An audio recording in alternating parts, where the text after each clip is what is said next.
Otakugraphy is a documentary process that reveals the convention scene, the anime convention scene as a whole, its atmosphere, from entering the hotel and the convention area and building on day zero, the setting up of the convention, opening ceremonies, panels, spontaneous events and occurrences, attendee-made events, in-character cosplay, photoshoots, what is going on outside the convention, closing ceremonies, the aftermath of the convention, and the person leaving. Otakugraphy is the recording or preserving of the people and the atmosphere of a particular anime convention, and is usually done by a perspective of an attendee, who is acting as the photographer and videographer. Otakugraphy consists of several aspects.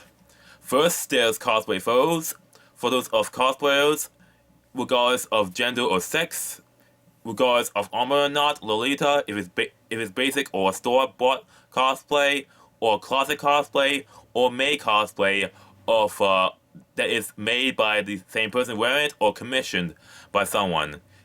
I don't care what it is. If it's interesting, if I see it, I'm going to ask for a photo, and 99% of the time, they will gladly do it. They'll gladly pose for you. Now, there are many times where there are free-for-all occurrences where people take pictures of someone's cosplay, and no cosplay photographer like me actually comes at that same area and takes a photo of that cosplayer that is posing. Oftentimes, they know that cosplay photographers come and take the photo, so they actually move their pose to the other person, and these simple photographs, these simple sessions can stretch on for 5 minutes because people are interested in seeing it. The second part of otakugraphy is convention videos of the conventions, videos of panels, videos of the video game room playing games, videos of events such as waves. It can be done through cell phones or through basic consumer camcorders, and this also includes pictures of the and videos of the convention in an atmospheric way, basically having just the atmosphere documented and photographed and videotaped. There's also candid photos, basically cosplayers interacting with each other, people acting normal, eating food or hugging each other, or in situations of what I call peaceful consistence, where normies, non-attendees, and cosplayer playing attendees are basically in the same area as one another, or they interact with one another. And believe it or not, peaceful consistence happens a lot. It happens a lot because attendees and residents know that anime convention happens, and they want to take pictures of them. In some cases, they attended the convention itself, because why not? If it happens, you should attend. It's basically Halloween. Now, there's also another thing called Decisive Moments. Spontaneous moments between attendees and cosplayers, or cosplayer and cosplayer, or attendees, is one of the main reasons why I attend anime cons and fan conventions, because at any particular moment at an anime convention or a fan convention, something is always happening in the halls. Might be a spontaneous photo shoot, might be people doing in-character cosplay. Sometimes there are fights between one another in a joking manner. There are unique unique interactions with them. There's also now one of the most spontaneous moments that occurred in the DC anime convention scene is the Gaylord National fountains. The legendary fountains that's in the Gaylord National, in the atrium, the huge Xbox huge atrium of the Gaylord National. And people actually pose and actually dance to the music of those fountains every time they play at 6 p.m., 7 p.m., and 8 p.m. I'm not sure if there was a 9 p.m. Broadcast or showing, but I think it happened. I need to look up in my archives. But Decisive Moments are what made anime conventions and fan conventions lively and unique, other than other conventions. I've been covering the anime otaku convention fandom convention scene since 2007. The first convention I went to was Katsucon 2007.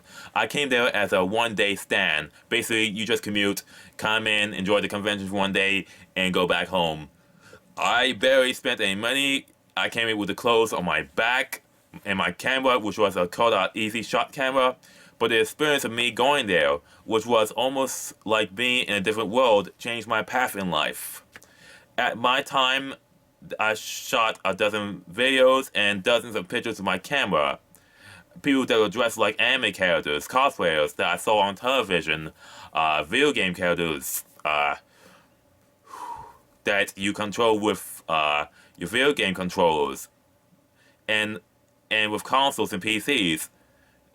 That people that actually made the costumes and attended these places. For me, it was almost like Halloween, but without the candy. I spent the whole time like that, 12 hours from 12 p.m. to almost midnight, and after that, I wanted to have more. After Katsucon 2007, I went to Otaku 2007, then I went to Anime USA 2007 for my first 3-day convention, and I had an enjoyable experience at the convention by staying there overnight. And I actually stayed at the convention, I actually stayed up at the convention past midnight every night, because there's so much things I could photograph. Even when the convention is over for a day, I took night shots of the hotel and convention area for its atmosphere. And I had a enjoyable experience at the convention. I decided to attend every convention that I know of in the DC area, every anime convention I know of in the DC area, for at least 3 days, each one. Now, for MagFest, which is originally known as the Music and it's known as originally as the Mid-Atlantic Gaming Festival. It was initially a communal con for me for 4 days, for each of the 4 days of convention from 2008 and 2009. It became a vacation convention in 2010 due to circumstances beyond my control. And I have not stopped attending MagFest since. I since did 12 tours of duty in the DC metropolitan anime convention scene. I attended small conventions such as T-Mode, a Comic Con called Baltimore Comic Con, Otakugraphy. There was one small one-time convention which I don't remember. And more recently, I went to Awesome Con when it first came to the DC Convention Center. Also made excursions to a New Jersey convention known as DerbyCon.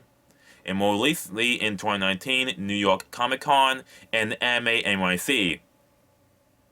Now, I cosplay as minor anime characters while being a photographer. After all, it's an anime con. I want to get into the experience as a cosplayer while being a photographer, but I did not develop a costume for myself until around 2014, 2015, my unique photographer's costume.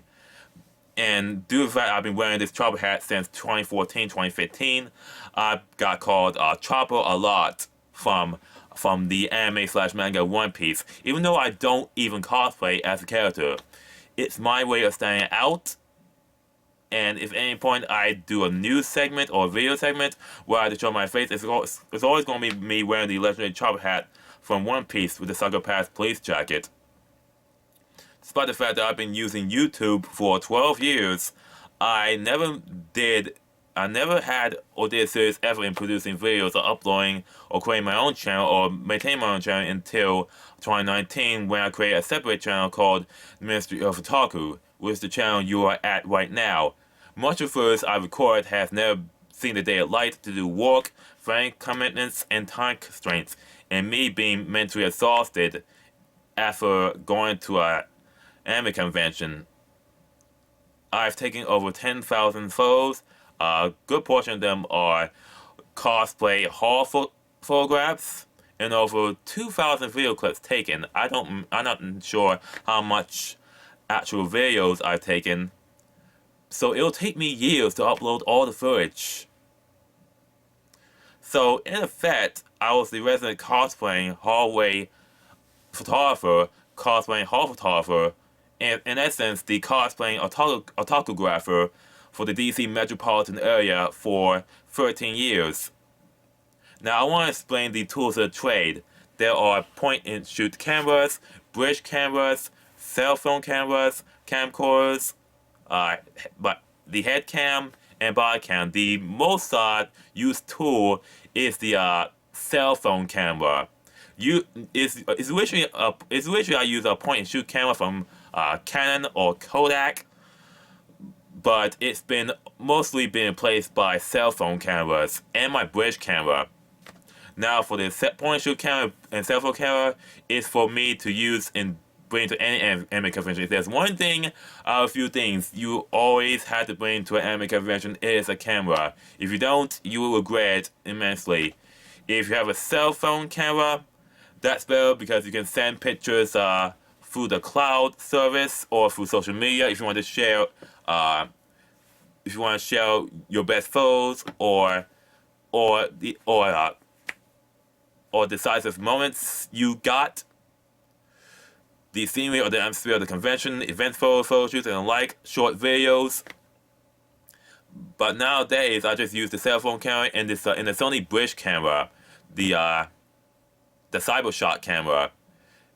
Usually I use my point and shoot camera, but now I'm going to use the Cyber Shot camera, the bridge camera, because of its telescopic lens and the fact that you can actually, at one point I had a Cyber Shot camera that can actually take photos while videotaping them.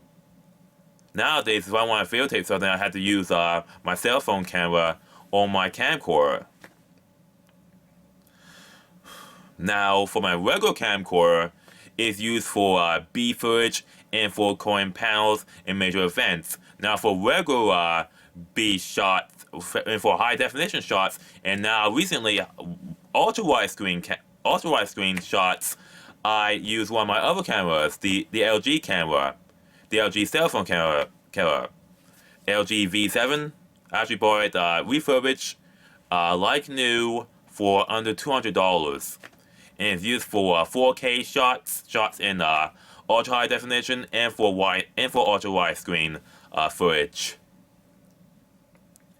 Now recently in 2015, I don't remember, 2015, 2014, 2017, I started using this head cam / action camera to periodically record my walks and hallway photo sessions, and to catch any footage I cannot quickly pull up my camcorder. And it's very useful for recording arcade games that I play at MagFest or at anime convention or any video game arcade.